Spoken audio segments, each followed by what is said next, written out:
नमस्कार दोस्तों, स्टडी 91 में आप सबका हार्दिक स्वागत अभिनंदन है। जल्दी से सभी लोग फटाफट लाइव आ जाइए और शानदार महत्वपूर्ण प्रश्नों की 77वीं श्रृंखला को देखते हैं। आप सब एकदम जबरदस्त तरीके से क्लास को आजकल लाइक कोई नहीं कर रहे हैं भाई। प्लीज आप सबसे विनम्र निवेदन है कि सभी लोग क्लास को लाइक और शेयर करना बिल्कुल नहीं चूकिएगा, क्योंकि ज्ञान के इस धारा में आप सबका सहयोग बहुत ही जरूरी है, ठीक ना। मैं बहुत शेयर और लाइक करने के लिए नहीं कहता, लेकिन आप सबसे, चूंकि बीच और लास्ट यही दो टाइम मैं आपसे कहता हूं, ठीक ना। पहले और लास्ट में, बीच में तो कोई बात ही चीत नहीं हो पाती, क्योंकि जब पढ़ाने में रम जाता हूं तो मुझे दूसरी चीजें पसंद ही नहीं है, ठीक। तो चलिए हम सब शानदार तरीके से प्रश्नों की श्रृंखला को करते हैं और देखते हैं कि आप सब किस तरह से प्रश्नों का जवाब देते हैं, ठीक। तो एकदम फिर से आज कलम कॉपी लेकर बैठ जाइए और अपने प्रश्नों को जवाब दीजिए और देखिए कि आप सब कितना सही कर रहे हैं, ठीक ना। ये हमारे ये स्टैंडर्ड, आप सबको सिविल सर्विसेज के स्टैंडर्ड तक मैं धीरे धीरे आपको लेकर चल रहा हूँ। एक एक पायदान आपको चढ़ाता चल रहा हूँ कि प्रश्न कम से कम आपके नजरों तक आए तो वो चूके नहीं।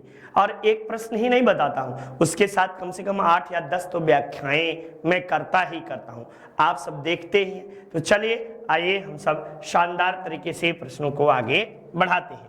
ये रहा आपके सामने पहला ही प्रश्न रहा कि निम्न में से कौन सा मौलिक अधिकार संविधान द्वारा दी गई मौलिक अधिकारों की सूची में नहीं है, परंतु सर्वोच्च न्यायालय द्वारा उसे मौलिक अधिकार माना जाता है। बड़ा ही आपको जो है बड़ा ही थोड़ा सा स्टैंडर्ड प्रश्न है और बना भी है बड़ा स्टैंडर्डता के साथ, ठीक ना। मौलिक अधिकार नहीं है तो गोपनीयता का अधिकार, समानता का अधिकार, न्यायिक संरक्षण का अधिकार या सूचना का अधिकार। सूचना का अधिकार जो है ये मौलिक अधिकार के संविधान में इसका उल्लेख सूची में शामिल नहीं किया गया है। लोग भले बता दें कि 19 आपको जो है 19(1) के क में आपको मौलिक अधिकार की बातें की गई हैं। मौलिक अधिकार जो है ये लागू कब हुआ, लागू अगर पूछा जाए तो ये लागू आपको जो है 12 अक्टूबर 2005 ईस्वी को 2005 ईस्वी को ये जम्मू कश्मीर को छोड़कर शेष भारत में इसे लागू कर दिया गया था।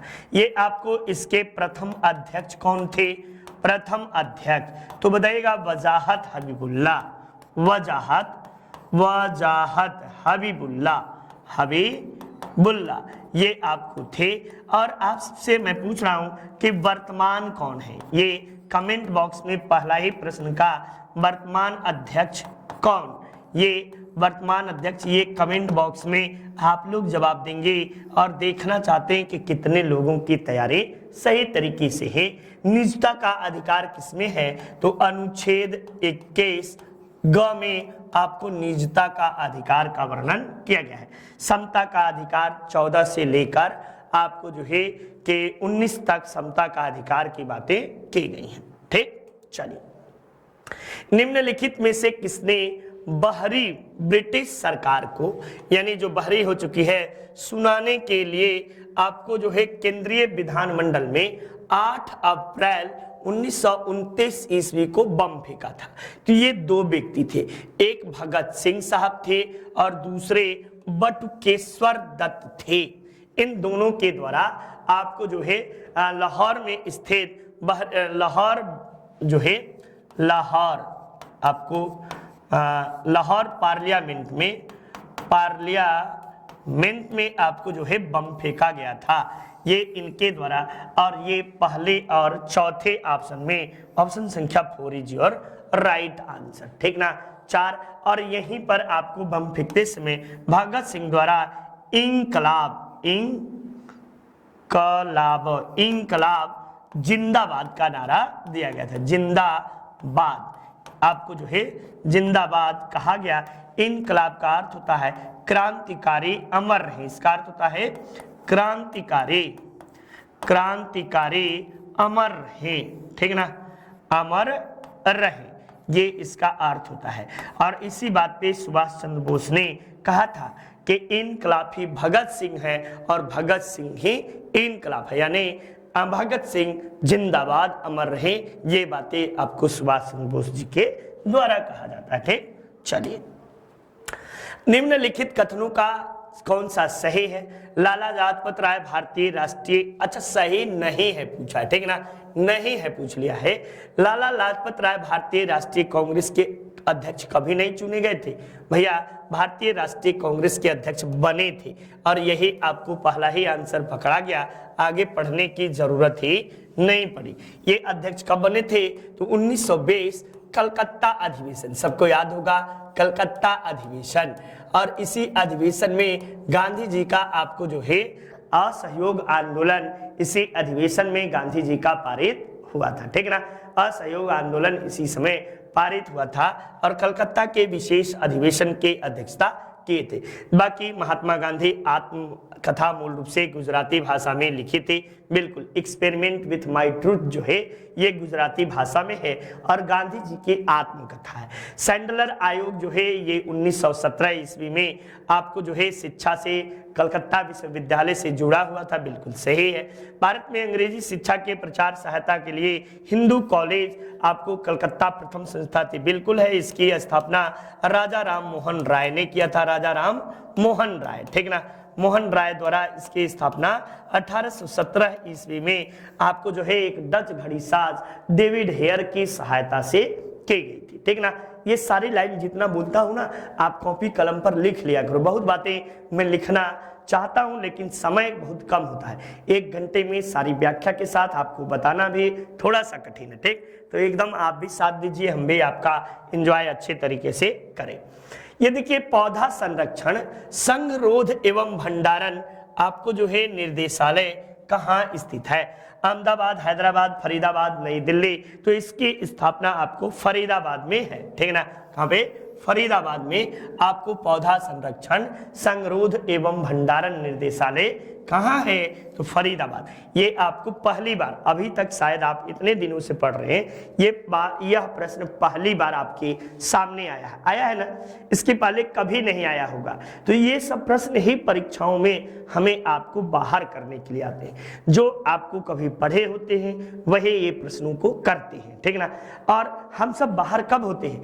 जब आता हुआ प्रश्न आपको गलतियां हो जाए तो ही परीक्षा से बाहर होते हैं, वरना परीक्षा से बाहर नहीं होंगे।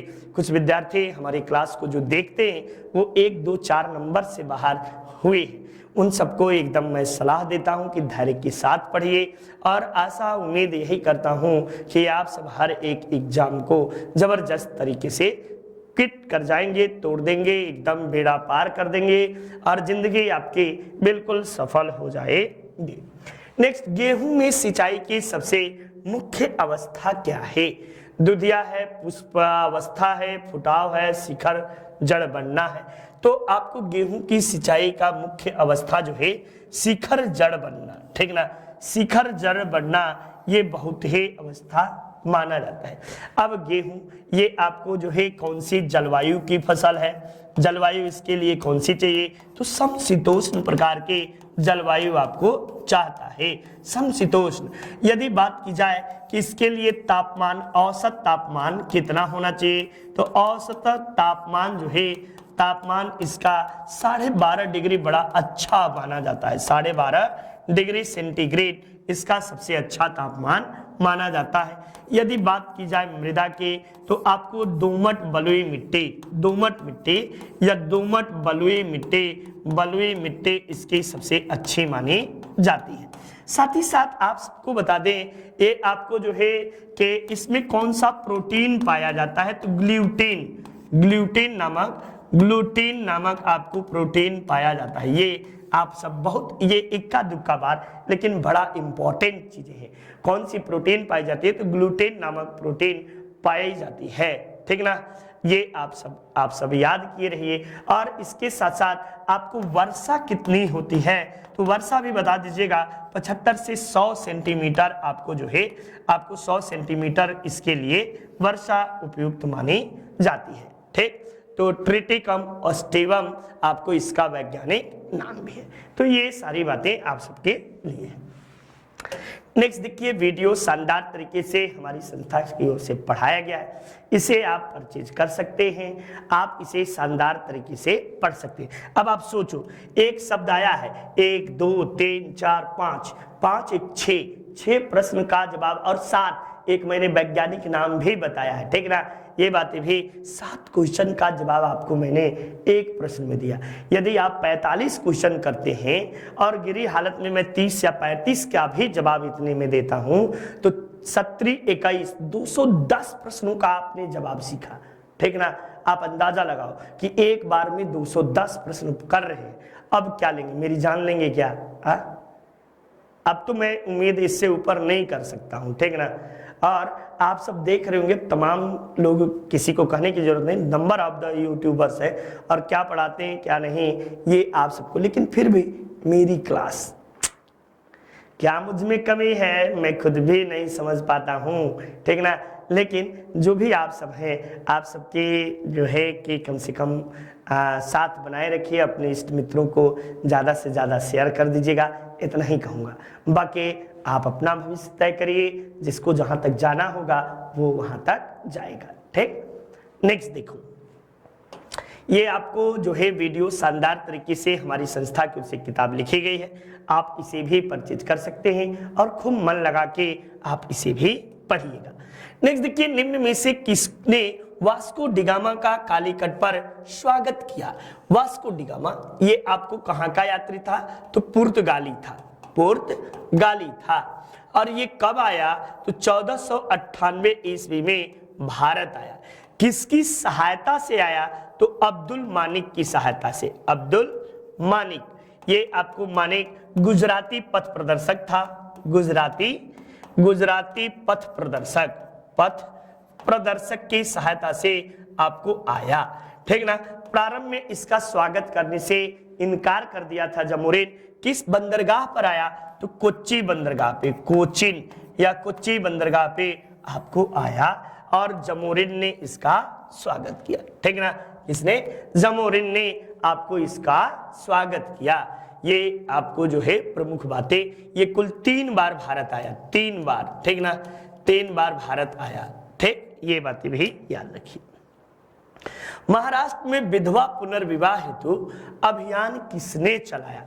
तो विधवा पुनर्विवाह हेतु अभियान जो है DK कर्वे के द्वारा, और आपको विष्णु परशुराम पंडित और दादा, और आपको जो है MG रानाडे द्वारा चलाया गया था। तो विष्णु परशुराम पंडित ऑप्शन में है, बाकी लोग नहीं है। MS मालाबारी जो है ये बड़े ही आपको जो है कि पारसी धर्म सुधारक थे, और एज ऑफ कंटेंट जो है इन्हीं के समय में पारित हुआ, और बच्चियों की आयु जो है विवाह करने की 12 वर्ष और लड़कों की आयु 14 वर्ष तय की गई। गोपाल हरि देशमुख, ये आपको इन्हें दीन बंधु के नाम से, क्या कहते हैं, दीन बंधु के नाम से जानते हैं। और दादा भाई नौरोजी को grand old man of India, grand old man of India, man of India भी कहते हैं, ऑफ इंडिया कहते हैं, ठीक ना। ये बातें सभी को आप सब याद रखिए, सबके सब महान व्यक्ति हैं, और सबका कहीं ना कहीं हमारे समाज में, हमारे देश की आजादी में बहुत ही महत्वपूर्ण भूमिका रही, ठीक। ये आपको शानदार तरीके से ये देखिए, भारत की शैक्षणिक नीति में फिल्ट्रेशन थ्योरी के प्रतिपादक कौन थे? फिल्ट्रेशन थ्योरी का मतलब होता है छन छन के आना, छन छन के शिक्षा का नीचे उतरना, ठीक ना, शिक्षा आपको आना। तो इस सिद्धांत का जन्मदाता लॉर्ड मैकाले है, और लागू किसने किया था? तो ये लागू करने वाला आपको जो है, लागू करने वाला तब बताइएगा, करने वाला लॉर्ड ऑकलैंड है, लॉर्ड ऑकलैंड, ऑकलैंड, ये इसी के द्वारा लागू किया गया था। फिल्ट्रेशन थ्योरी ये आपको जो है, ये यही है आपको जो है लागू करना, ठीक। ये बातें याद रखिए। बंगाल दुर्भिक्ष का वर्ष आपको जो है, जिसमें लाखों लोग दिग्वंत हो गए थे, ये बड़ा खतरनाक था। और हड्डियां कहाँ गल गई, कौन कहाँ गया? आदमी को हड्डियों को चूर के मर गया है, उसकी पीस कर उसको लोग खा रहे थे, इतना खतरनाक अकाल था। सोच लो, कुत्ता बिल्ली सब मर गए, कुत्तों के लाशों के साथ लोग उसको भक्षे जा रहे हैं, कुछ भी जो पा रहे हैं भक्ष रहे हैं। और ये स्थिति बच्चा देश में बड़ा ही भयावह थी। और कब की थी? तो 1943 ईस्वी में बंगाल दुर्भिक्ष पड़ा था, ठीक ना। स्ट्रेची आयोग नाम सुने होंगे, ये स्ट्रेची आयोग लॉर्ड लिटन के काल में गठित हुआ था। लेकिन कैंपबेल आयोग जो है अकाल से संबंधित प्रथम आयोग जो है कैंपबेल आयोग है। कई कई परीक्षा में आपको स्ट्रेची आयोग देता है, अकाल के लिए गठित पहले आयोग, तो आपको मैक्सिमम किताबों में मैं देखता हूं कि ये गलतियां दिया है स्ट्रेची आयोग, लेकिन आपको कैंपबेल आयोग जो है ये पहला अकाल से संबंधित आयोग माना जाता है। नेक्स्ट, कांग्रेस शासित प्रदेशों में मुस्लिम की शिकायतों से संबंधित रिपोर्टों को आपको बताना है। तो ये परिपूर्ण रिपोर्ट कब आया, शरीफ रिपोर्ट कब आया, मुस्लिम सफरिंग अंडर कांग्रेस रूल्स, तो ये सब के सब आपको जो है परिपूर्ण रिपोर्ट जो है 1938 में आया। 1938 में आपको शरीफ रिपोर्ट जो है ये आपको 1939 ईस्वी में आया। और ये भी आपको जो है 1939 में नवंबर में लास्ट में आया। तो पहले आप 1 2 3 बिल्कुल ऑप्शन संख्या 1 2 3 इज योर राइट आंसर माना जाएगा, ठीक ना। ये चूंकि बहुत भ्रामक वाली है, मुस्लिम सफरिंग अंडर कांग्रेस, जब भारतीय राष्ट्रीय कांग्रेस के द्वारा इस्तीफा दे दिया जाता है तो ये बातें आपको आती है 39 में, ठीक।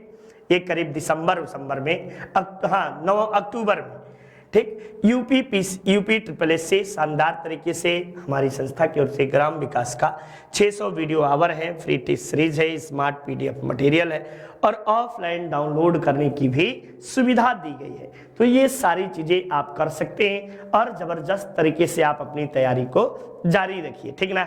एकदम जबरदस्त तरीके से जारी रखिए। उम्मीद यही करते हैं। सुपर टेट भी हमारी संस्था की ओर से लॉन्च है, 600 आवर का वीडियो क्लास है, फ्री टेस्ट सीरीज है, स्मार्ट पीडीएफ मटेरियल है, ऑफलाइन डाउनलोड करने की भी सुविधा है। तो ये सारी चीजें आप सबके लिए है। ये आपको निम्नलिखित सूचियों को मिलान कर ये टोडा जनजाति जो है ये आपको तमिलनाडु यानी दूसरे का पहला, यहीं से आपको मिल गया एक से ही। यानी भोटिया कहाँ है? तो भोटिया आपको सिक्किम में पाई जाती है। आपको जो है कि सेंटले कहाँ? तो अंडमान निकोबार में। बिरहोर कहाँ? तो झारखंड में। तो इस तरह आपको ऑप्शन संख्या 1 इज योर राइट आंसर माना जाएगा, बिल्कुल सही जवाब होगा। एक से ही पकड़ा गया, बाकी की चीजें आपको पकड़ने की जरूरत नहीं पड़ी। नेक्स्ट देखिए, लेकिन याद होना चाहिए, मान लो फंस जाओ तो चीजें याद कर लेना, ठीक ना। ये सूची 1 को सूची 2 से सम्मिलित करना है। ये आपको गन्ना कहाँ है? तो गन्ना बताइएगा कि दक्षिण अफ्रीका में गन्ना है। चाय आपको चाय के उत्पादन में केन्या जो है ये चाय के उत्पादन में है। आपको कोक के उत्पादन में आइवरी कोस्टा है और कहवा के उत्पादन में घाना है। यानी आप कह सकते हैं कि ये कुल जो है ये सब अफ्रीकी कंट्री है और इन अफ्रीकी कंट्रियों का आपको मिलान करना है। अब पहले का पहला, दूसरे का आपको जो है चौथा, तीसरे का दूसरा और आपको जो है चौथे का तीसरा। कहीं मिला? 1 4 2 3, 1 4 आपको 3 2 मिल रहा है, 1 4 2 3 नहीं मिल रहा है, 1 4 3 2, ये आपको जो है 1 4 3 2, ठीक। चाय केन्या 1 4 3 2, ये गलत हो गया है यहाँ पे, ये आपको बिल्कुल सही मैंने मिलाया है। कोक में आइवरी कोस्टा है एकदम जबरदस्त तरीके से, चाय में आपको केन्या है, कहवा में आपको घाना है एकदम। तो ऑप्शन में इसी को सुधार कर लीजिएगा। 1 4 3 2 ऑप्शन संख्या 3 इज योर राइट आंसर आपको होगा, ठीक ना। ये 3 आपको बिल्कुल सही जवाब होगा, इसको सही कर लेना, ठीक। नेक्स्ट देखिए, निम्न में से कौन सा राज्य के नीति निर्देशक तत्वों में नहीं है? आपको मादक पेय पदार्थों का उपयोग का निषेध, गाय और बछड़े की वध का निषेध, पर्यावरण संरक्षण संवर्धन या 16 वर्ष की आयु को बच्चों को, तो 16 वर्ष के आयु के बच्चों को निःशुल्क शिक्षा नहीं है। ये आपको जो है 0 से 6 वर्ष ये रहता तो सही हो जाता, लेकिन 16 वर्ष दिया है, ये आपको जो है यही गलत हो गया, ठीक ना। ये बातें आपको बिल्कुल गलत हुई। नेक्स्ट देखो भैया, ये आपको शानदार तरीके से अगले प्रश्न में हम लोग चलते हैं। जब कुल उत्पाद स्थित होता है तो सीमांत उत्पादन में क्या होता है? जब उत्पादन स्थिर हो जाएगा तो सीमांत उत्पादन क्या होगा भाई? शून्य हो जाएगा, ऋणात्मक हो जाएगा, ठीक ना। ये शून्य नहीं, स्थिर नहीं, बल्कि ऋणात्मक हो जाएगा, ठीक ना। ये सीमांत उत्पादक क्या हो जाएगा? तो ऋणात्मक हो जाएगा। शून्य ऑप्शन दिया है, बुला भी गया था मुझसे। जब कुल उत्पादन स्थिर होता है तो सीमांत उत्पादन जो होता है ये ऋणात्मक में चला जाता है, यानी बिल्कुल आपको जो है माइनस में हो जाएगा, ठीक। नेक्स्ट, सब्जी वाली फलों के लिए कैसा बाजार उपयुक्त होता है? ये प्रश्न शायद आप सब पहली बार, दोनों प्रश्न, इसके पहले वाला ये प्रश्न भी आप पहली बार कर रहे होंगे, फर्स्ट टाइम, ठीक ना। फर्स्ट टाइम, अभी तक उम्मीद करते हैं कि कोई नहीं कराया होगा, या प्रश्न आप सब देखे भी नहीं होंगे, ठीक। तो ये और ये प्रश्न भी आप सब पहली बार कि सब्जी वाले फलों के लिए कैसा बाजार उपयुक्त होता है? अल्पकालीन, अति अल्पकालीन, दीर्घकालीन या अति दीर्घकालीन? तो अति अल्पकालीन, चूंकि ये आपको जो है रोजमर्रा की जिंदगी वाली चीजें हैं। सुबह आया, आप देखते होंगे आपके यहाँ मंडी लगती होगी, सुबह मंडी लगी सब गायब, ठीक ना। शाम मंडी लगी सब गायब। तो ये इसके लिए आपको अति अल्पकालीन बाजार जो है सब्जियों के लिए जरूरी है। वैसे जब मार्केटिंग पढ़ेंगे तो मार्केटिंग में there are 3 type of marketing, mass marketing, आपको लोकल मार्केटिंग और निश मार्केटिंग, ठीक ना। ये 3 तरह की मार्केटिंग होती है। वैसे तो आजकल मेडिकल के लिए अलग, शिक्षा के लिए अलग, कपड़े के लिए अलग, सोने चांदी की दुकान अलग।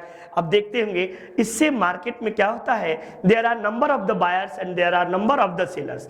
और जब आपको जो होती है तो प्राइस आपको जो है आपके यहाँ पसंद नहीं है, मैं पड़ोस के यहाँ जाऊंगा और 10% डिडक्ट करके दे रहे। जैसे दवा दुकान पे गए आप, यहाँ अगर एक दुकान हो तो आपकी मोनोपोली रहेगी ना, कि अगर 10 रुपए का है तो 10 रुपया में हम चवन्नी नहीं करेंगे, 9 रुपया 95 पैसा है तो हम 9 रुपया 50 पैसा नहीं लेंगे, आपसे 10 रुपया लेंगे। लेकिन अगर दूसरे दुकान में जाएंगे तो कहेगा ना ना ना, हम 9 रुपया में आपको देते हैं, 10% डिस्काउंट करके देते हैं। तो जब ढेर सारी दुकानें रहेंगी और ढेर सारे बायर भी वहां आएंगे, तब आपको क्या होता है, तो वहां आपको जो है आपकी मोनोपोली समाप्त हो जाती है, ठीक ना। तो ये आपको मास मार्केट के रूप में इसे हम सब जानते हैं, इसे मास मार्केट कहते हैं। चलिए नेक्स्ट देखिए, अगले प्रश्न के ओर चलते हैं।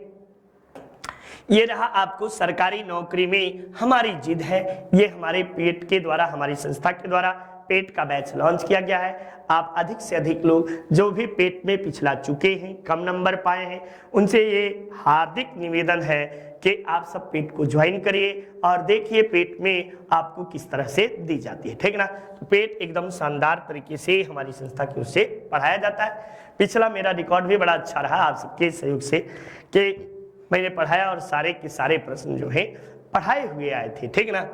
खमीर एक उदाहरण है। तो खमीर आपको उत्पन्न किससे किया जाता है? तो कवकों का एक उदाहरण है। खमीर क्या है? तो कवकों का एक उदाहरण है, ठीक ना। खमीर कवकों का उदाहरण माना जाता है।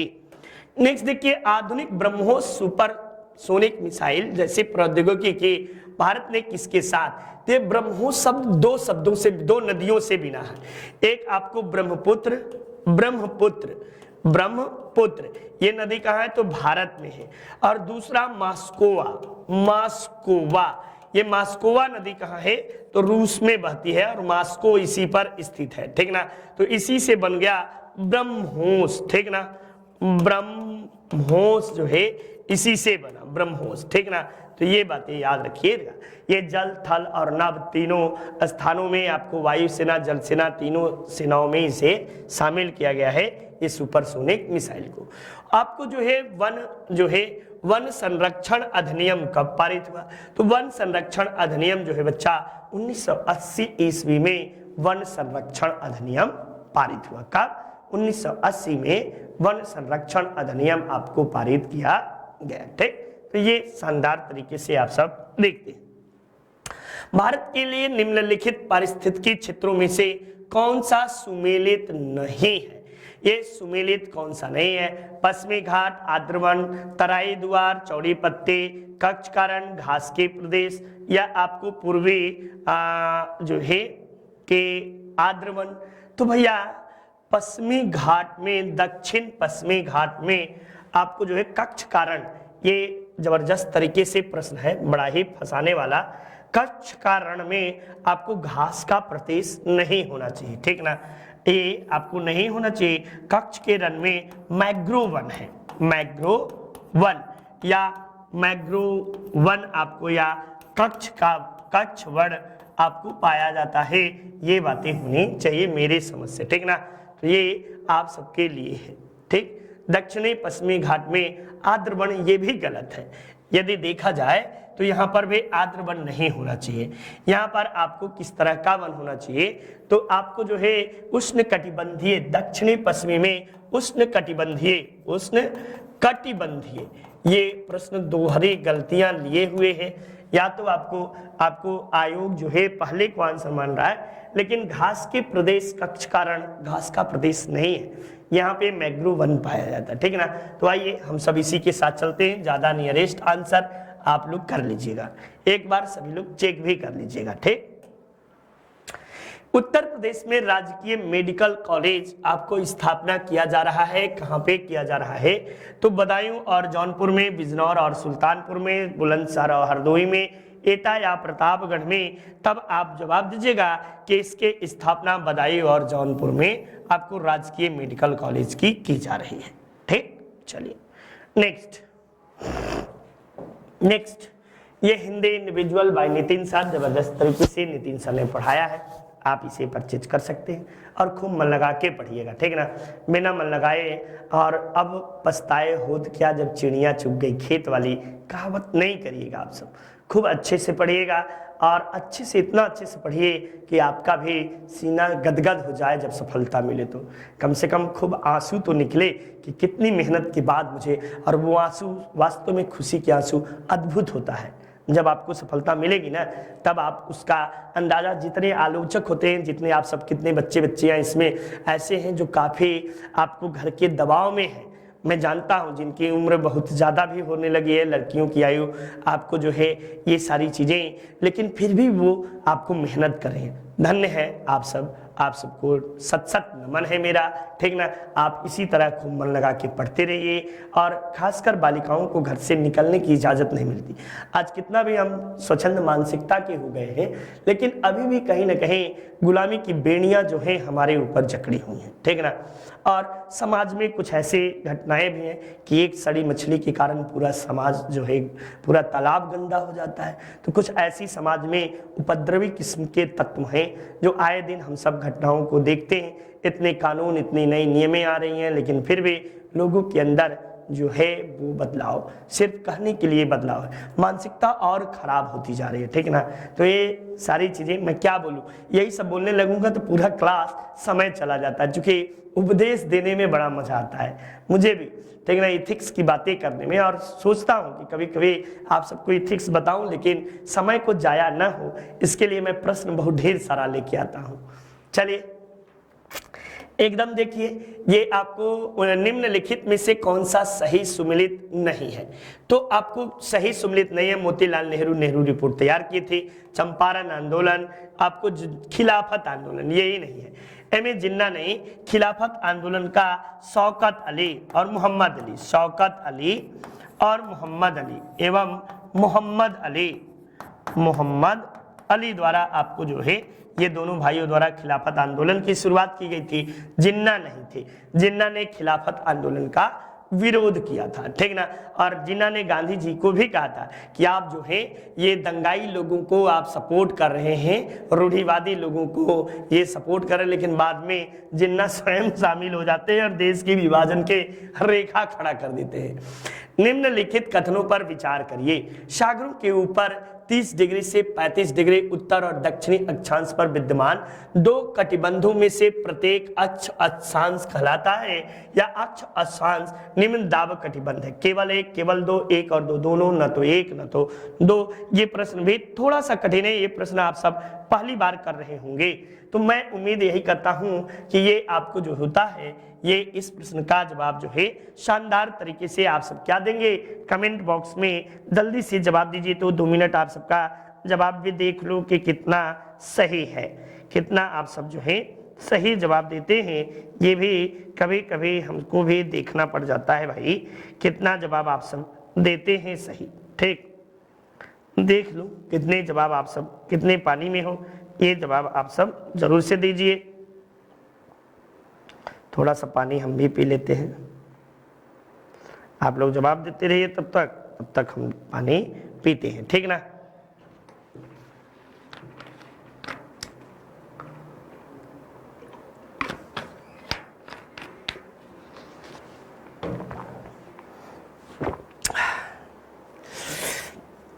चलिए भैया, केवल एक अक्षांश तो यही है ना, ये अक्षांश 30 से 35 डिग्री उत्तर और दक्षिणी अक्षांश के मध्य विराजमान होता है, ये यही है, ठीक ना।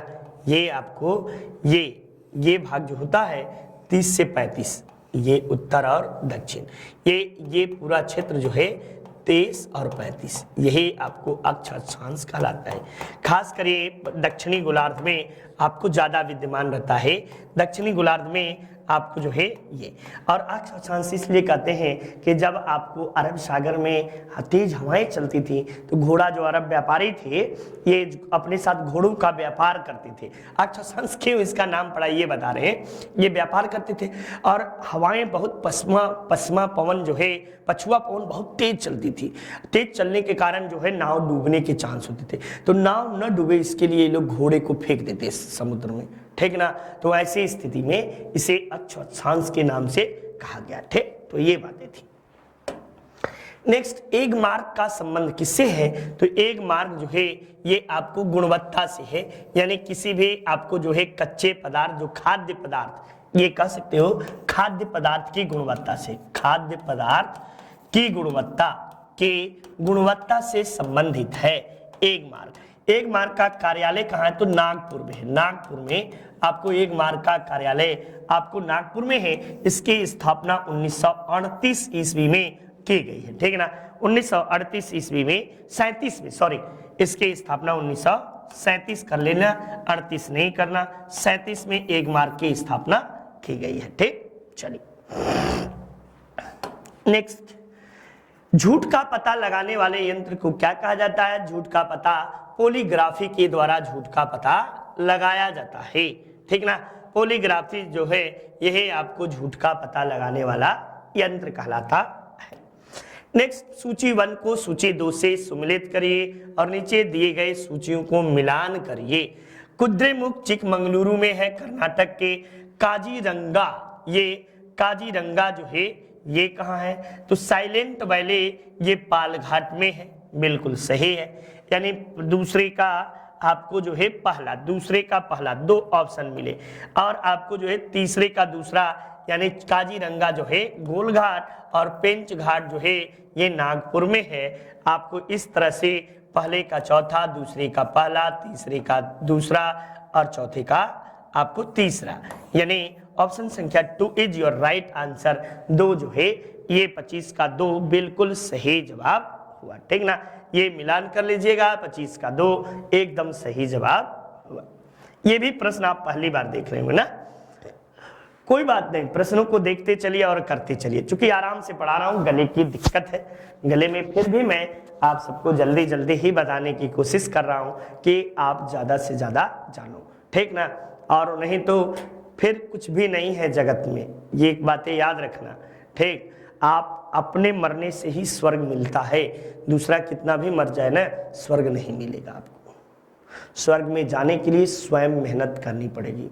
कभी ओझांग सर को सुनिए, बड़े ही कड़ू शब्दों में बोलते हैं, लेकिन वास्तविक रूप से बड़े फैक्ट बोलते हैं ओझांग सर, ठीक। तो ये चर्चा आप सबके लिए है। नेक्स्ट देखिए, क्लोरोफिल में क्या होता है, तो क्लोरोफिल में आपको मैग्नीशियम पाया जाता है। मैग्नीशियम नामक तत्व जो है ये क्लोरोफिल में पाया जाता है, ठीक। ये प्रश्न कई बार आप सबसे पूछा गया है। नेक्स्ट देखिए, सूची 1 को सूची 2 से सम्मिलित करिए और सूचियों को नीचे दिए गए कूट का प्रयोग करके सही उत्तर का चयन करिए। आपको भदोही को कालीन नगरी के नाम से जाना जाता है, बिल्कुल आपको जो है ये आप देखो पहले का चौथे का पहला 2 ऑप्शन में मिला, चौथे का पहला।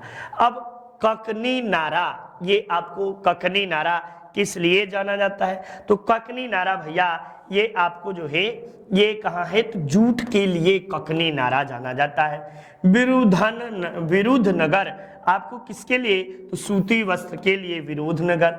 और आपको जो है चिन्ना, ये चिन्ना रेशम जो है ये आपको रेशम के लिए चिन्ना पटना में है और ये रेशम के लिए जाना जाता है। तो पहले का दूसरा, दूसरे का तीसरा, तीसरे का चौथा, चौथे का पहला, ये 2 3 4 1। ऑप्शन संख्या 2 इज योर राइट आंसर। 2 जो है ये विकल्प बिल्कुल आपका सही है। नेक्स्ट अगले प्रश्न की ओर देखिए। ये आपको एक तरफ सूची 1 को 2 से सुमिलित करिए और सही कूट का जवाब दीजिए। अब ये 1857 की क्रांति है और दूसरे तरफ नेतृत्व करता है झांसी की रानी। आपको जो है ये रानी लक्ष्मीबाई झांसी से नेतृत्व की थी। लखनऊ से बेगम हजरत महल किए थे। कानपुर से मौलवी अजीमुल्ला खान। अब देखो पहले का चौथा, पहले का चौथा 1 मिल गया, दूसरे का तीसरा यहाँ भी मिल गया। अब कोई भी ऑप्शन है नहीं है तो कानपुर से अजीमुल्ला मिल गए, फैजाबाद से मौलवी अहमदुल्ला, ये अहमद शाह या अहमदुल्ला, ये बातें आप याद रख सकते। अजीमुल्ला खान जो थे ये आपको नाना साहब के आपको जो है नाना साहब के सलाहकार थे। तो इस तरह आप देखो तो ऑप्शन संख्या आपको जो है पहले का चौथा, दूसरे का तीसरा, तीसरे का दूसरा, चौथे का पहला, ये आपको यही हुआ और बिल्कुल आपका सही जवाब माना जाएगा। नेक्स्ट देखिए, निम्नलिखित में से किस समिति के संस्तुति के आधार पर भारत में गरीबों का आकलन किया गया? तो इस ऑप्शन के अनुसार जो है लकड़वाला समिति, ठीक ना। वैसे अलग समिति जो है गरीबों के आकलन करने के लिए गठित अलग समिति सबसे पहली समिति है। चेलया समिति किससे है? तो कर सुधार से। और आपको जो है चक्रवर्ती समिति बैंकिंग से है, बैंकिंग सेवा से, ठीक ना, बैंकिंग से आपको जो है ये चक्रवर्ती समिति है, ठीक ना। इसमें आपको चक्रवर्ती समिति में कहा गया था कि बैंकों को यह अधिकार दिया जाए कि वो अपना जो है ऋण का निर्धारण किस तरह से करते हैं। तो ये चक्रवर्ती समिति के द्वारा आपको जो है ये चक्रवर्ती जो है आप योजना आयोग में चतुर्थ पंचवर्षीय योजना जो है ये इसके अध्यक्ष भी रहते हैं। इन्हीं के मॉडल पर आपको केसी चक्रवर्ती, ठीक है ना। भारत में गरीबी का स्तर निर्धारित होता है, किससे होता है? विभिन्न देशों प्रदेशों के प्रति व्यक्ति आय के आधार पर, या औसत घरेलू आय के आधार पर, या आपको घरेलू उपभोक्ता के आधार पर, या देश में मलिन बस्तियों के या मलिन आबादी के आधार पर। तो ये प्रश्न का जवाब आप सब दीजिएगा कि इसका निर्धारण घरेलू उपभोक्ता के व्यय के आधार पर गरीबी का आकलन किया जाता है। किसके आधार पर? तो घरेलू उपभोक्ता के व्यय के आधार पर किया जाता है। जबकि आपको जो है राष्ट्रीय आय का आकलन किस पर किया जाता है? तो आपको जो है प्रति व्यक्ति आय के आधार पर राष्ट्रीय आय का आकलन किया जाता है। एनएनपी, नेट नेशनल प्रोडक्ट, ठीक ना, का ज्ञात किया जाता है। चलिए ये देखिए आपको यूपी पुलिस शानदार तरीके से हमारी संस्था की ओर से पढ़ाया गया है। इसे आप परचेज कर सकते हैं और खूब मन लगा के इसे पढ़िए, जबरदस्त तरीके से पढ़िए, ठीक ना। हमारी संस्था आप सबके लिए निरंतर प्रयत्नशील है। आपके सफलता में कितना ज़्यादा से ज़्यादा योगदान हो सके इसीलिए हम सब प्रयासरत हैं। निम्नलिखित में से कौन सा एक भारतीय संविधान के उद्देश्यों को प्रतिबिंबित करता है? तो भारतीय संविधान का उद्देश्य आपको जो है मौलिक अधिकार में है, संविधान की प्रस्तावना, राज्य के नीति निर्देशक तत्व या संसद है। तब आप इस प्रश्न का जवाब दीजिएगा कि आपको जो है ये आपको राज्य के नीति निर्देशक तत्व में भारतीय संविधान के उद्देश्यों को प्रतिबिंबित किया गया है। किसमें? तो राज्य के नीति निर्देशक तत्व में आपको जो है इसे प्रतिबिंबित किया गया है। आप और भी महत्वपूर्ण बातों को बता सकते हैं, जैसे आपको उद्देशिका, ये जो है उद्देशिका या प्रस्तावना, उद्देशिका, हाँ देखिए उद्देशिका आपको कब प्रस्तुत किया गया? तो उद्देशिका को पंडित जवाहरलाल नेहरू ने आपको जो है 13 दिसंबर आपको 1946 ईस्वी को प्रस्तुत किया था, ठीक ना। और उद्देशिका में से प्रमुख बातें हैं कि इसे कब स्वीकार किया गया, कब स्वीकार हुआ? तो इसे संविधान सभा के द्वारा आपको 22 जनवरी, ठीक ना, 22 जनवरी 1947 ईस्वी को इसे स्वीकार किया गया। अब उद्देशिका में कुल कितनी बार संशोधन किया गया है? तो बताइएगा कि उद्देशिका में सिर्फ एक बार संशोधन हुआ, सिर्फ एक बार संशोधन हुआ। जब आपसे पूछे कि कब हुआ है तो बताइएगा कि 42वें संविधान संशोधन के तहत, ठीक ना। 42वां संविधान संशोधन जो है ये कब हुआ? तो बताइएगा 1976 ईस्वी में 42वां संविधान संशोधन हुआ। 42वें संविधान संशोधन को क्या कहते हैं? तो भारत का लघु संविधान कहते हैं, ठीक ना, भारत का लघु संविधान के नाम से जानते हैं। इसी संशोधन के तहत उद्देशिका में 3 शब्द जोड़ा गया था, आपको जो है समाजवादी, ठीक ना, और आपको पंथ निरपेक्ष और आपको इसके साथ ही अखंडता, ये 3 शब्द आपको जोड़े गए थे। ये सारी बातें आपसे संबंधित हैं, ठीक। तो एकदम शानदार तरीके से आप सब पढ़ते चलिए और देखते चलिए, ठीक। तो ये बातें आप सबसे संबंधित हुआ। नेक्स्ट, किसके सुझाव पर भारतीयों को साइमन कमीशन से आपको बाहर रखा गया था? किसके सुझाव पर रखा गया था? तब आप जवाब दीजिएगा कि साइमन कमीशन का गठन कब हुआ? तो गठन 1927 ईस्वी में हुआ। साइमन कमीशन का आगमन कब हुआ? आगमन तो बताइएगा कि इसका आगमन 1928 ईस्वी में हुआ। और इसमें आपको किसके सुझाव पर? तो लॉर्ड इरविन के सुझाव पर भारतीयों को शामिल नहीं किया गया था। इसे और अन्य नाम क्या है? अन्य नाम इसका क्या है? तो इसका अन्य नाम जो है व्हाइट कमीशन के नाम से भी आपको जाना जाता है। इसके विरोध में कौन सा नारा लगाया गया? नारा कौन सा लगा? तो Simon commission go back, Simon commission go back के नारे लगाए गए। गो बैक ये नारा आपको लगाया गया। तो ये महत्वपूर्ण बातें आप सबके लिए, ये चीजें आप सब शानदार तरीके से इसे देखते चलिए, पढ़ते चलिए और अपने भविष्य का निर्माण करते चलिए। देखिए, उत्तर प्रदेश में ITCT के स्थापना कहाँ की गई? तो लखनऊ में भैया ITCT जो है ये लखनऊ में इसकी स्थापना हुई है। कहाँ पे? लखनऊ में ITCT के आपको स्थापना हुई है, ठीक। चलिए नेक्स्ट देखिएगा, हाल ही में पुरुष हॉकी एशिया कप 2022 किस देश को भारत ने हराया? शायद ये भारत हराने से कोई मतलब नहीं, ठीक ना, जापान को हराया, लेकिन फाइनल जीतने का काम जो है ये विजेता कौन बना था? तो एशिया कप का विजेता जो है, पुरुष एशिया कप का विजेता दक्षिण कोरिया बना। और ये दक्षिण कोरिया अब तक शायद लगातार 6वीं या 7वीं बार विजेता बना है, ठीक। नेक्स्ट देखिए, फ्रांसीसी ईस्ट इंडिया कंपनी का निर्माण किसके समय में हुआ? तो फ्रांसीसी ईस्ट इंडिया कंपनी ये आपको कब बनी थी? तो इसकी स्थापना जो है ये आपको जो है 1664 ईस्वी में 62 ईस्वी में फ्रांसीसी ईस्ट इंडिया कंपनी, आप देख लीजिएगा थोड़ा सा, ये कब बना था, ठीक ना। तो ये लुई 14वें के शासनकाल में आपको इसका निर्माण हुआ था। किसके समय में? तो लुई 14वें के आपको शासनकाल में इसका निर्माण हुआ था, ठीक। तो ये महत्वपूर्ण बातें आप सबके लिए है। और लुई 14वां एक बात कहा करता था, जानते हैं क्या कहता था? आई एम द स्टेट, मैं ही राज्य हूं। ये पूछता है कि फ्रांस के किस शासक ने मैं ही राज्य हूं, मैं ही राज्य हूं। बड़ा ही क्रूएल आदमी था। और इसी का मंत्री, इसका प्रधानमंत्री था, प्रधानमंत्री जिसका नाम था कोलबर्ट। इसी के द्वारा आपको फ्रांसीसी ईस्ट इंडिया कंपनी की स्थापना, फ्रांसीसी ईस्ट इंडिया कंपनी के स्थापना यही किया था। ईस्ट इंडिया कंपनी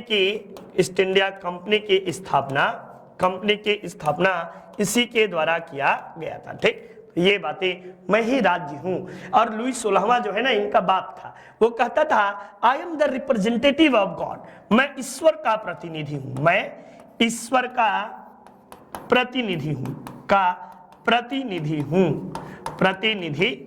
ये सब के सब एकदम जबरदस्त क्रूएल आदमी थे। और इसी के शासनकाल में आपको 1789 फ्रांसीसी क्रांति याद होगा, 10वीं में आप सब पढ़े होंगे यदि अच्छे से, तो फ्रांसीसी क्रांति जो है इसी के समय में हुई थी, फ्रांसीसी क्रांति। और इसी क्रांति में आप जब पॉलिटी पढ़ोगे तो हाँ, स्वतंत्रता, समानता और बंधुत्व, ये है ना, स्वतंत्रता, समानता और बंधुत्व का नारा कहां से लिया गया है, तो ये 1789 के फ्रांसीसी क्रांति से ही लिया गया है। ये आधुनिक युग का ये आपको नवीनतम गणतंत्रीय शासन था। विश्व में आधुनिक गणतंत्र की स्थापना कहां हुई, तो बताइएगा फ्रांस में आधुनिक गणतंत्र की स्थापना, आधुनिक गणतंत्र, ठीक ना, गणतंत्र के स्थापना। यहाँ पे दो बातें होती हैं। 1789 ईस्वी में विश्व के मानस पटल पर दो घटनाओं का प्रादुर्भाव हुआ। एक ने हमें स्वतंत्रता, समानता और बंधुत्व का नारा दिया, यानी यह फ्रांसीसी क्रांति थी, और दूसरे ने हमें दुनिया को पहला लिखित संविधान दिया, यानी अमेरिका, ठीक ना। ये दोनों बातें आप सब याद रखे रहिएगा। नेक्स्ट देख भाई, ये आपको नितिन सर के द्वारा जबरदस्त तरीके से पढ़ाया गया है, इसे आप परचेज कर सकते हैं और खूब मन लगा के आप सब पढ़िएगा और सफलता को अर्जित करिएगा, यही आप सबसे अपेक्षा और जो है इच्छा है, ठीक। अब यहाँ देख लो भैया, ये सब प्रश्न बनाने वाले क्या माई रे माई, बप्पा रे बप्पा, क्या कर दिए हो भैया, कौन सा सुमिलित नहीं है, क्या लगा दे, लाड लाड में कुछ नामों तो नहीं है, ठीक ना। अवध का विलय, ये लॉर्ड डलहौजी कर लो, डलहौजी, अवध का विलय किसने किया था, तो लॉर्ड डलहौजी कर लो। तो एक तो सही करेंगे, सुमिलित नहीं है, कौन नहीं है देखते हैं, लॉर्ड डलहौजी बिल्कुल सही है। लॉर्ड डफरिन कांग्रेस की स्थापना, विलियम बेंटिक 1833 का, और प्रथम आंग्ल अफगान युद्ध। अब यहाँ पे कुछ भी कर लो, यहाँ पे कर लो वेलेजली, वेलेजली, वेलेजली, यही कर लो वेलेजली, ठीक ना। ये कुछ भी जब है ये नहीं है तो क्या करें, वेलेजली, ये कर लो और ये इसी को ही गलत लगा लो, ठीक ना। ये आपको प्रथम आंग्ल अफगान युद्ध किसके समय में हुआ था, तो ये प्रारंभ हुआ था, प्रारंभ ऑकलैंड के समय में, प्रारंभ किसके समय में, ऑकलैंड, और ऑकलैंड, ये ऑकलैंड जो है ये ऑकलैंड के समय में हुआ था, और समाप्त किसके समय में हुआ था, तो ये कमेंट बॉक्स में आप बताओगे, ठीक ना। अमित शाह ने किस स्थान पर ओलंपिक स्तर के खेल परिसर का उद्घाटन किया या आधारशिला रखे, तो अहमदाबाद में रखी, और गुजरात के अहमदाबाद में रखी, ठीक ना। और मोदी स्टेडियम में इसे रखा गया है, किसमें, मोदी स्टेडियम आपको जो है वहीं पे इसकी आधारशिला रखी गई है। सशस्त्र सीमा बल के नया महानिदेशक आपको किसे नियुक्त किया गया है, तो सशस्त्र सीमा बल SSB जिसे बोलते हैं, ये आपको SL थालुसेन जो है ये आपको सशस्त्र सीमा बल के अध्यक्ष बने हैं। जब बात की जाए कि सशस्त्र सीमा बल की स्थापना कब की गई, तो बताइएगा इसकी स्थापना 1963 ईस्वी में आपको जो है SSB की स्थापना, ठीक ना। ये आपको इसकी स्थापना कब की गई, तो आपको 1963 ईस्वी में इसकी स्थापना हुई। यदि पूछा जाए कि इसका मुख्यालय कहाँ है, मुख्यालय, तब आप जवाब दीजिएगा कि इसका मुख्यालय आपको नई दिल्ली, नई दिल्ली में आपको इसका मुख्यालय है।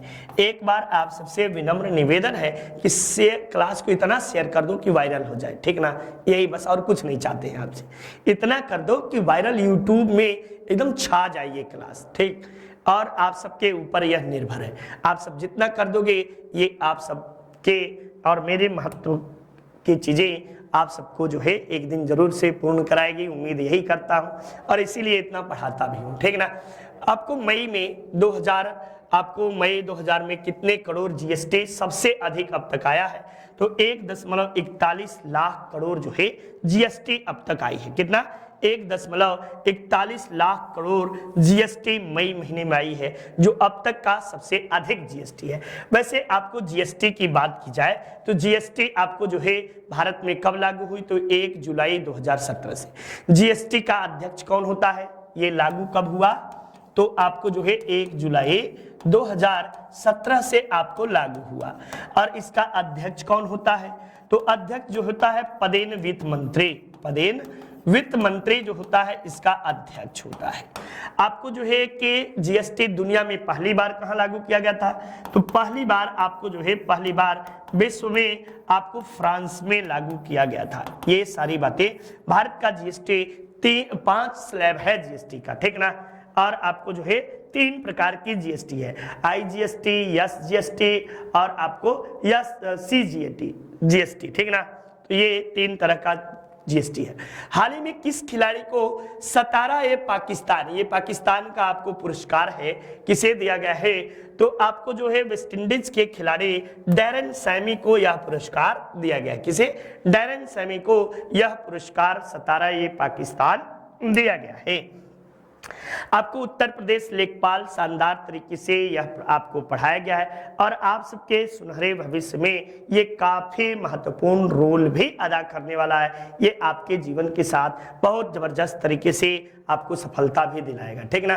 किसके द्वारा अखिल भारतीय आयुर्वेद महासम्मेलन के 49वें महाअधिवेशन आपको जो है का उद्घाटन किया गया, तो देश के राष्ट्रपति रामनाथ कोविंद द्वारा आपको जो है इसका उद्घाटन किया गया।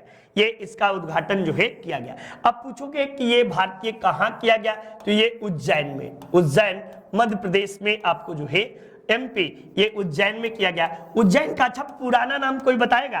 पुराना नाम क्या था? पुराना नाम तो अवंतिका था, ठीक ना, अवंतिका, अवंतिका। और इतिहास के पन्नों में यहाँ का शासक कौन था, यानी किस राजवंश का शासन था, तो आप बताइएगा प्रद्योत वंश का। किसका?